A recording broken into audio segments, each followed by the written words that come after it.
नमस्कार। आज हम डेव रैमसे की किताब द टोटल मनी मेकओवर से कुछ खास बातें समझने की कोशिश करेंगे। ये किताब ना पैसों को लेकर हमारी सोच और आदतों को बदलने का एक बड़ा ही प्रैक्टिकल रास्ता दिखाती है। कोई सीक्रेट फॉर्मूला नहीं। बिल्कुल।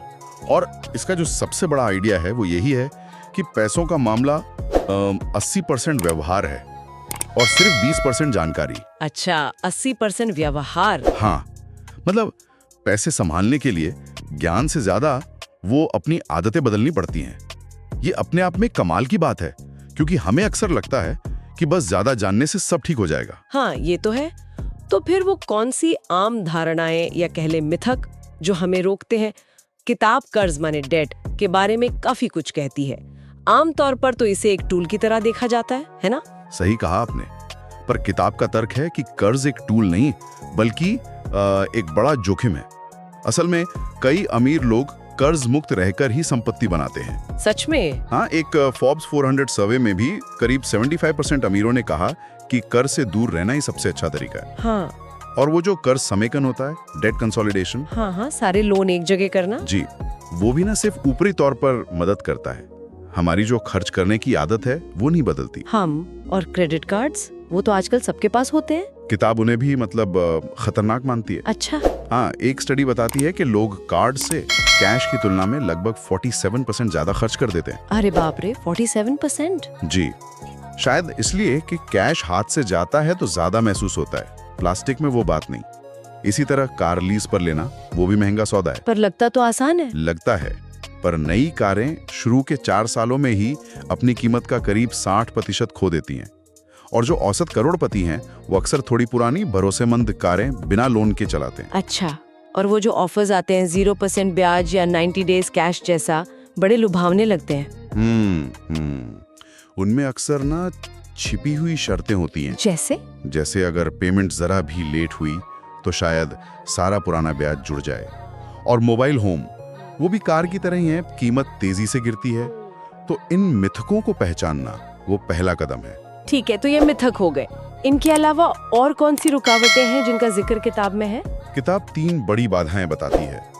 पहली है इनकार, डिनायल। इनकार मतलब ये मानना ही नहीं कि पैसों को लेकर कोई दिक्कत है। बिल्कुल। समाज में औसत होना, नॉर्मल होना शायद ठीक माना जाता हो। हाँ, सब ऐसे ही जी रहे हैं टाइप। हाँ, पर वित्तीय सेहत के लिए खतरनाक हो सकता है। वो मेंढक वाली कहानी याद है? हाँ, जो धीरे धीरे गर्म होते पानी में बैठा रहता है और उसे पता ही नहीं चलता। वही, बिल्कुल। दूसरी बड़ी बाधा है दूसरों की बराबरी करने की होड़, कीपिंग अप विद द जोन्सेस। ओ हाँ, ये तो बहुत आम है। हम अक्सर उन लोगों को दिखाने के लिए चीजें खरीदते हैं जिन्हें हम शायद पसंद भी नहीं करते हैं, और वो भी उधार लेकर। सही कहा। और सच तो ये है कि वो जोन्सेस जिनकी हम नकल कर रहे होते हैं, हो सकता है वो खुद कर्ज में हो। आजकल सोशल मीडिया से ये और बढ़ गया है शायद, है ना? सब अपनी बेस्ट लाइफ दिखाते हैं। बिल्कुल, ये प्रेशर बहुत ज्यादा है। और तीसरी बाधा, तीसरी वो है अज्ञानता। इग्नोरेंस। अज्ञानता मतलब बेवकूफी नहीं। नहीं, बेवकूफी नहीं, बस जानकारी की कमी। जैसे बिना ड्राइविंग सीखे गाड़ी चलाना खतरनाक है ना? हाँ, बिल्कुल। वैसे ही बिना सीखे पैसे मैनेज करना, तो हमें सीखना होगा। तो अगर ये सब बाधाएं हैं और जैसा आपने कहा 80% मामला व्यवहार का है, तो समाधान क्या है? कैसे बदलें इस व्यवहार को? समाधान है व्यवहार बदलना, यही कुंजी है। किताब इसके लिए एक टर्म यूज करती है, गजल जैसी तीव्रता, गजल इंटेंसिटी। गजल जैसी तीव्रता मतलब जैसे हिरण शिकारी से बचने के लिए पूरी ताकत, पूरे फोकस से भागता है। हाँ, वैसे ही हमें अपने वित्तीय लक्ष्य की ओर बढ़ना होगा, पूरी एकाग्रता, पूरी तेजी से। पूरी एकाग्रता और साथ में एक ठोस आजमाई हुई योजना का पालन करना, जिसे किताब बेबी स्टेप्स कहती है। बेबी स्टेप्स, छोटे कदम। हाँ, छोटे लेकिन बहुत तार्किक कदम। पहला, $1000 का एक छोटा शुरुआती इमरजेंसी फंड बनाना।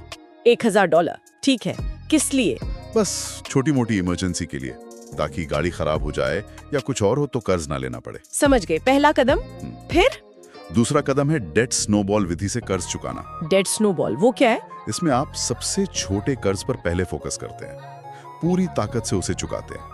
जब वो खत्म हो जाता है तो जो पैसा बचता है उसे अगले छोटे कर्ज पर लगाना शुरू कर देते हैं। अच्छा, इससे क्या होता है? इससे ना आपको जल्दी जल्दी जीत महसूस होती है, क्विक विंस। हौसला बना रहता है। ये साइकोलॉजिकली बड़ा पावरफुल है। ये दिलचस्प है। तो छोटे कर्ज पहले, उसके बाद? तीसरा, एक बड़ा इमरजेंसी फंड बनाना जिसमें आपके 3 से 6 महीने के खर्चे कवर हो जाएं। ये असली सुरक्षा देता है। 3 से 6 महीने? बिल्कुल ठीक है। चौथा, रिटायरमेंट के लिए अपनी आय का 15% निवेश करना।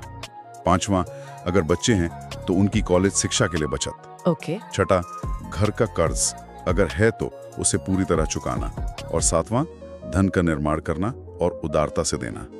Give generously. वाह, ये तो वाकई एक पूरा रोड मैप है। तो मतलब अनुशासन और योजना पर टिके रहना सबसे जरूरी है। बिल्कुल। और एक लिखित बजट बनाना हर महीने और उस पर टिके रहना, ये बहुत जरूरी है। अगर शादीशुदा हैं तो दोनों का सहमत होना, मिलकर काम करना, ये सब आखिर में व्यवहार बदलने के बारे में ही है। तो संक्षेप में कहें तो द टोटल मनी मेकओवर हमें यही सिखाती है कि वित्तीय सफलता कोई रातों रात मिलने वाली चीज नहीं है। ये एक प्रक्रिया है। अपने व्यवहार को बदलने की, कर्ज और खर्च के बारे में जो गलतफहमियां हैं उन्हें तोड़ने की और एक आजमाई हुई योजना पर चलने की। हाँ बिल्कुल। और याद रखने वाली बात यह है कि ये आपके ज्ञान से ज्यादा आपके कामों के बारे में है। आप करते क्या हैं? नियंत्रण अपने हाथ में लेना और लगातार कोशिश करते रहना, वही कुंजी है।